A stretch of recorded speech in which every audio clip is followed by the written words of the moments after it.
Trump control, card play technique. So if you have not seen this before, we have been working through the book Card Play Technique, or The Art of Being Lucky by Victor Mollo and Nico. It is a kind of intermediate level text about playing the hand. Like, it seems like once you've gotten through the bidding and everything like that, how do you actually approach things? It's really nice because it takes concepts from a declarer's point of view and then switches it back to the defending side of view. So it takes a look at each topic from both sides of the table. We are spending about 4 days per chapter, and we have been organizing additional discussion happening on Discord. There's been a lot of really interesting discussion as we've gone along the way. So today what we're talking about is trump control. And one of the things that you gain when you're playing in trumps versus playing in no trump is this idea of control.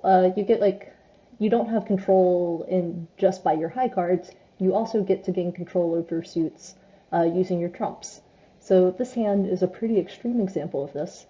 But you can see in any suit but diamonds, we're actually going to be able to take, we're going to be able to take 11 tricks off the top. But if we play this in no trump, we stand no shot. This is because when we're playing in the suit contracts, we're able to, no matter what happens, we can stop them from running all of their diamonds through us, and because we have this additional ability to gain control of the suit. So this is just kind of one of the, there are a lot of ways that working in suit contracts works a little bit out to your advantage, but this additional way to have control of things is really important.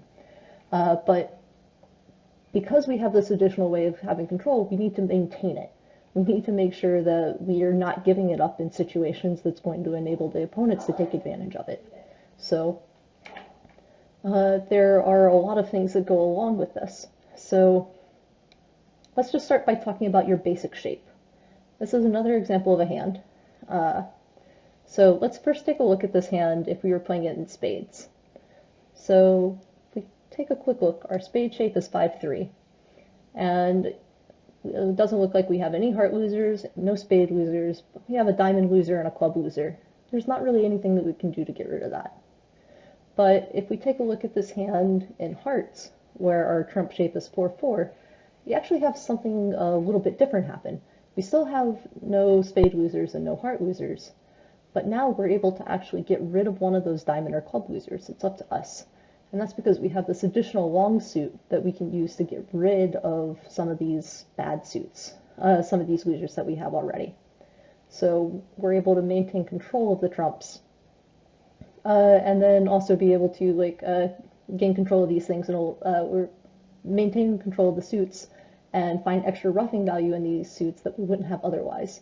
So what ends up happening is instead of us just taking 4 tricks with the hearts, we end up taking 5 because we get to score, once we've drawn trump, assuming that they're split 3-2, we're still left with 1 heart in each hand that we get to score separately. So even though these 2 suits, it looks like you would have the better, it looks like it would be better to play in spades, you're able to make more tricks in hearts because of this 4-4 shape. So one of the things that gets harped on in this chapter a little bit is that it's not always right to play out your high cards, your high trumps. And this is because of this idea of trump control. If we just play out all of our high trumps and we leave opponents with enough of them and we haven't done enough work to set ourselves up, then we can end up losing control of the hands and going down in places where we should be making. So I'm going to give, let's take a look at this hand, which is a pretty good example of it. So our contract is 4 spades, and you can see we're not thrilled to be in 4 spades. You know, we've got this 4-3 shape, leaves a little bit to be desired. And the defensive started us off by cashing both of their winning diamonds, and then they're pressing on to try and win tricks and set up their heart tricks. So I'm going to give everybody about 15-20 seconds to think about this a little bit and figure out what we should be doing next. So they switch to hearts, we win with the ace of hearts. What should our next card be? Or we win with the king of hearts, whatever.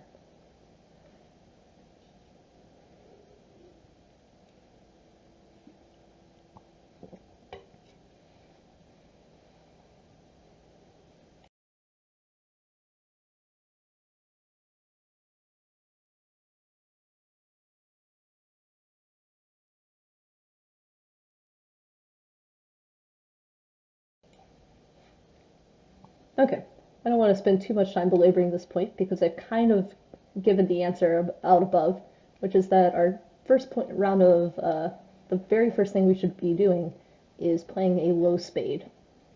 So what this does is guard us against a bad split. And in this case, so we're 4-3. If spades are 3-3, then cashing the top three spades is going to work out just fine for us. But if they're 4-2, what's going to happen if we cash out our top three spades? So we go 1, 2, 3, and then we start trying to cash our clubs. And the person who has that fourth spade is going to sit on it until we've played our third round of clubs. Then they're going to win by roughing it, and we're not going to be able to take any more of our club winners. So we can guard against this possibility by playing a low spade first. Then that gives us, that draws out a round of trumps, and it still lets us draw out 3 more rounds, which allows us to get rid of 4 rounds of trumps instead of just 3 by playing out the top 3. And once we've done that, we're in great shape. All we have to do is, we play out we play the low, we play the low spade, and we can win whatever suit that they return to us. Then we draw trumps from there, and we're set.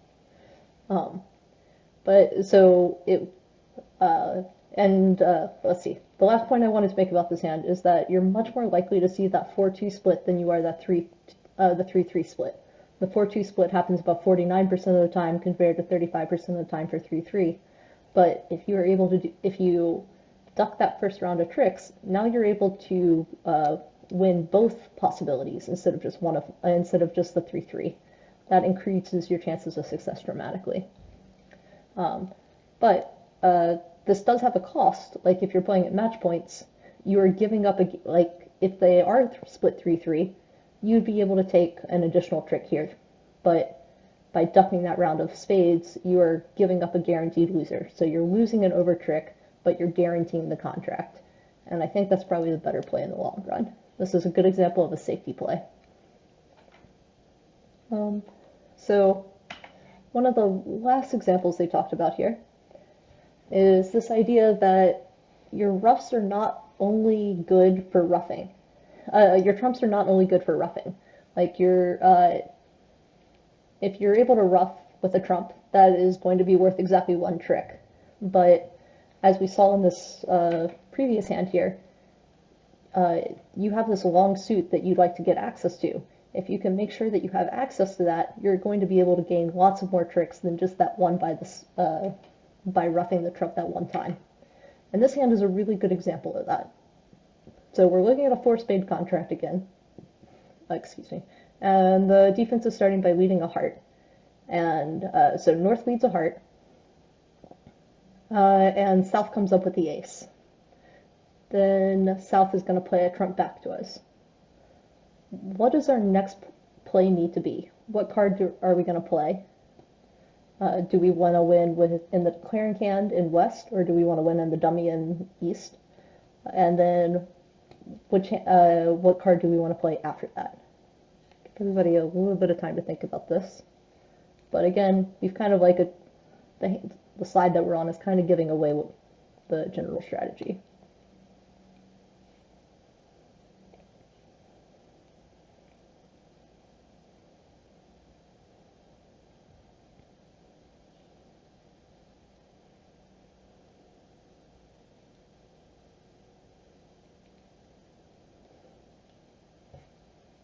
Okay, so once we've actually gone through and so once the Ace of Hearts has been won, so now we have the King of Hearts. What would be really dangerous would be for us to play the King of Hearts and then try roughing a heart. We have an 8-card fit in the diamonds that if we can establish, we could end up being worth a lot of tricks. If we count up our losers in this hand before we do anything, I guess, even before strategizing, I guess, what we should do is figure out where our winners and losers are. We can see that we have no spade losers. We've already lost a heart. We have a diamond loser, and we probably have a club loser. If we can rough a club and rough a heart, we're going to be totally fine. But roughing the club and the heart is really dangerous. before we're able to actually set up both of those suits, we're going to allow the opponents to get in and be able to take 4 tricks against us. So what we have to do instead is start up by immediately trying to, we're going to duck around, we're going to play a low round of diamonds. Then once we get control again, because they're going, we play a low round of diamonds, then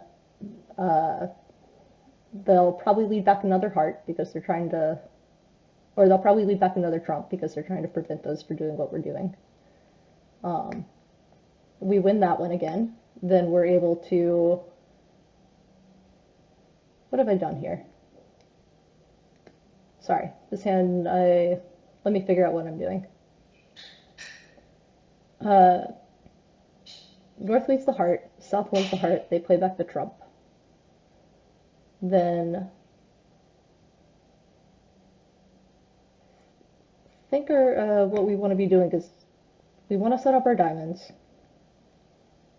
play the low round of diamonds, and then I guess if they play another round of trumps, they're kind of helping us out. So they can do whatever they play back, we'll be able to win. If it's around another round of trumps, then we'll be all right. Then we want to play another round of diamonds up to our ace. We can ruff a diamond high, and we can finish drawing out our trumps.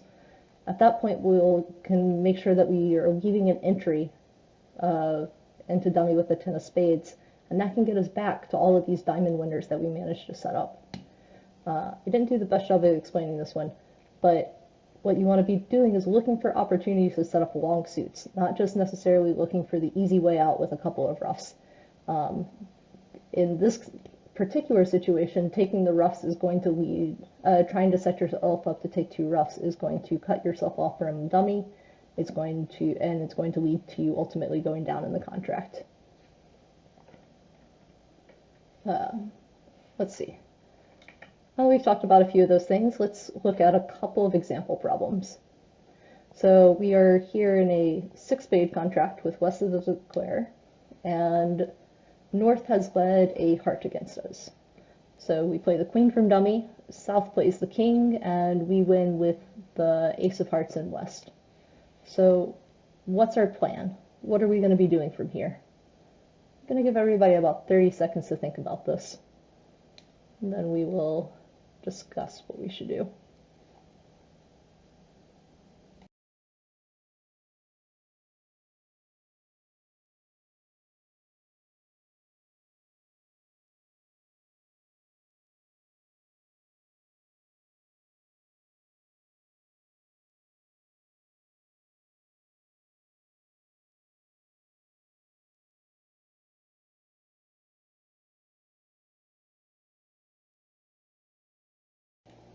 Hey, Dr. Dogman, good to see you.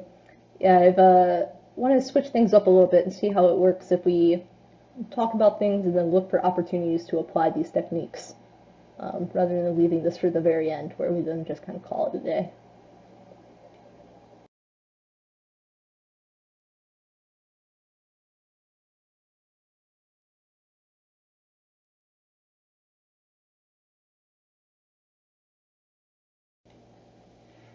Yeah, setting up club seems like a pretty good possibility here.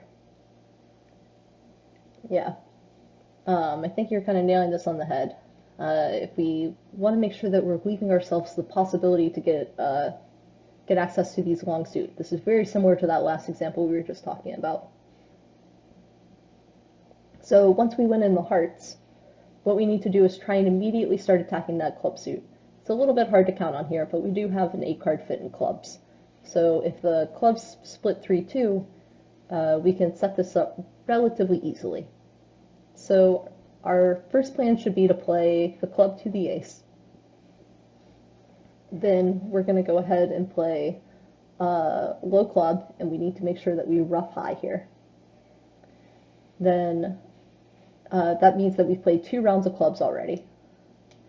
Now we want to play a diamond to our ace. Then we can play another round of clubs. Now, and we're going to ruff it high again.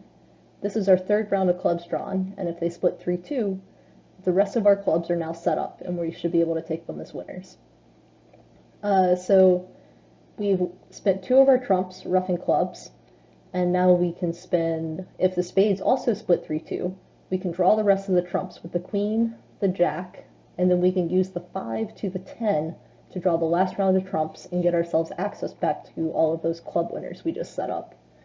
We're going to be able to get rid of all of the rest of our losers except for one diamond, and we are good to go.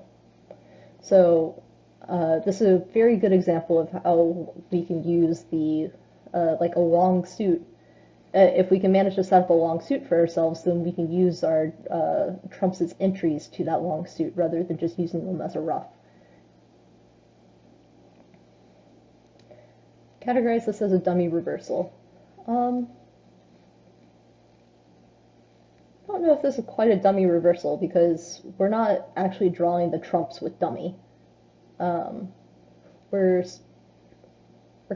kind of drawing trumps with both hands, and we're just having to finish in the dummy. But it is a good example. But like it is like I think like we're just trying to get access to a long suit, and the long suit could happen in either hand. Here it just happens to be in dummy, so we have to do a little bit of extra work in order to make sure we end up there. Okay, so we're going to do one more problem, and it's going to be a problem in two parts.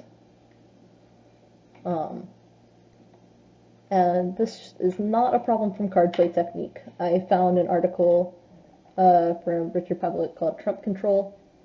That should be a quotation mark, not a colon. But here's our hand. We are in 4 spades by South, and the defenders are going to play 2 rounds of hearts to start with. And my very first question to you is whether or not we should be roughing that second heart. So, because this should be a pretty new problem to everybody, I'm going to give you about 30 or 60 seconds to think about like whether or not we're going to rough the heart. Then if we, regardless of whether or not we rough the heart, what is our general plan for figuring out, for making our contract here? So we're going to start with this first question, and then we're going to be moving into, like, we'll get a little bit further into the hand, have another decision point.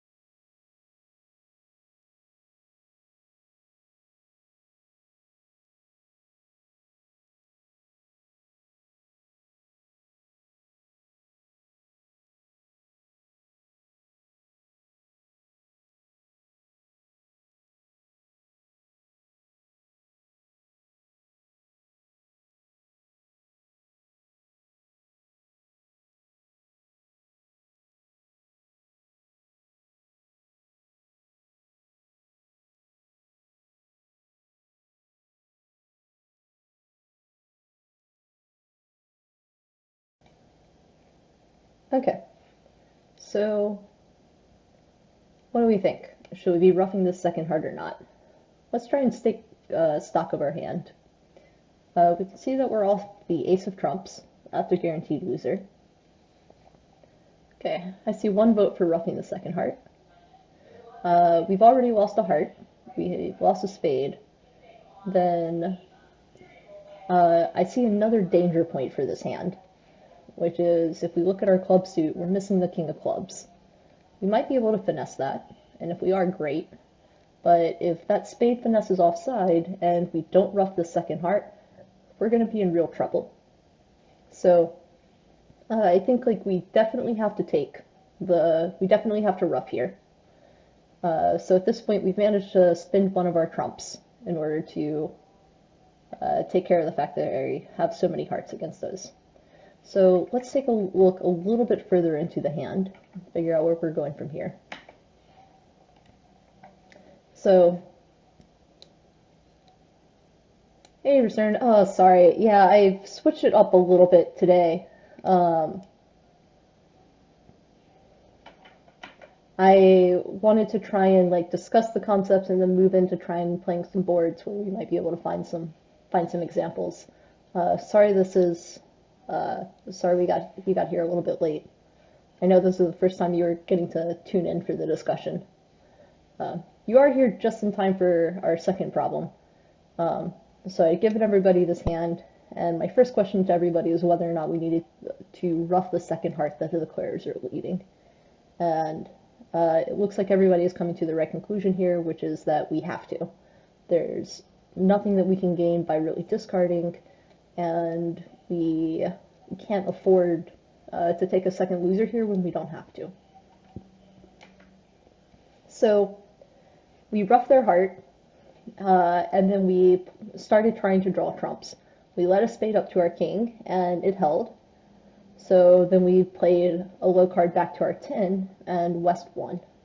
So West now plays another heart, and for the same reasons as before, we went ahead and roughed again.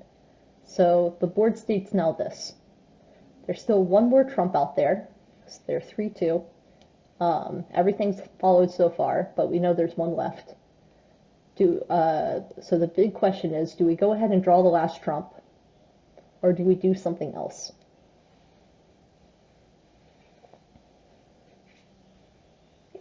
Okay, Recern's coming in with now we have to take the club finesse. And I think you're hitting on pretty much exactly what the issue is here.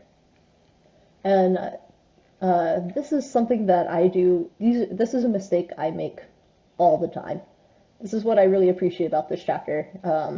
Just that, like, it's nothing that felt particularly groundbreaking, but I was immediately able to see a whole lot of instances where I do stuff like this. So I'm like I said, I'm super guilty of this. My instinct would be like, okay, there's only one trump left. We'll go ahead and get one of our last trumps. We'll go ahead and play our diamonds, and we'll take the club finesse. And then I'm going to find out the club finesse is offside, and my contract ends up going down. But what we can do instead is take the club finesse right now. Then we're going to be able to win, and even if it's offside, yes, we pick up our third loser, but we can win whatever they return, our clubs are established, and we still manage to retain trump control. So it's very important, like in these situations where, like, yes, it's a good idea to to draw trumps, but there are a lot of situations in which it pays to maybe duck a round of trumps, or you might need to hold off on drawing the last trump, or other things like that, so you make sure that you retain the second aspect of playing in a suit contract, which is that you get to gain control via using your trumps.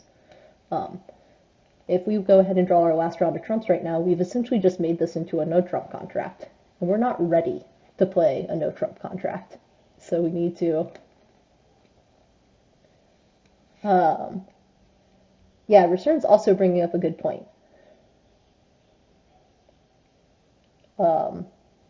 If, like, a person who's, like, really paying attention, if you lead high, they might recognize that you're trying to, they might figure out what you're trying to do. And then they can actually duck around and make your life, pretty miserable by holding up that king of clubs, and then make you waste your entries back to your hand trying to draw that out and end up upsetting you. So if you play low to the queen, you're much less likely to have that person do that because they don't necessarily know what your plan is. So that's a really good point. That's very helpful.